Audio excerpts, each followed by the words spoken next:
Hello everyone, welcome to PC Error Detective. In this video, we will show you how to wipe a drive on Windows 10 by deleting a drive partition and adding the space back to your main drive. Step 1.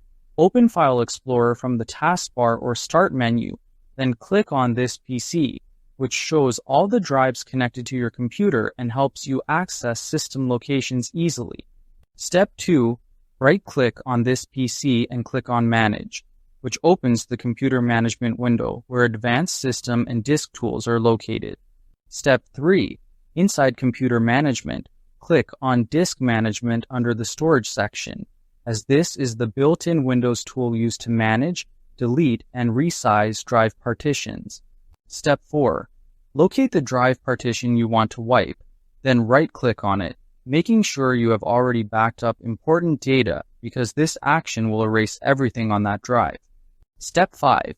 Click on Delete Volume, which removes the selected partition and clears all data stored on it, turning the space into unallocated memory. Step 6. Click on Yes to confirm the warning message, allowing Windows to proceed with wiping the drive partition completely. Step 7. Right-click on the main drive where you want to add the unallocated space, usually the C drive, so the freed space can be reused.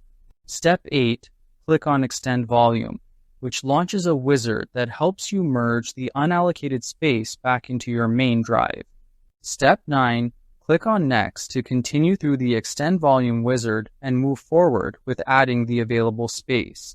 Step 10. Select the unallocated space shown in the list and click on Next, ensuring all available space is chosen for extension. Step 11. Click on Finish to complete the process, after which your main drive will be extended and the wiped drive partition will no longer appear. Thanks for watching, and don't forget to subscribe to PC Error Detective for more helpful Windows troubleshooting videos.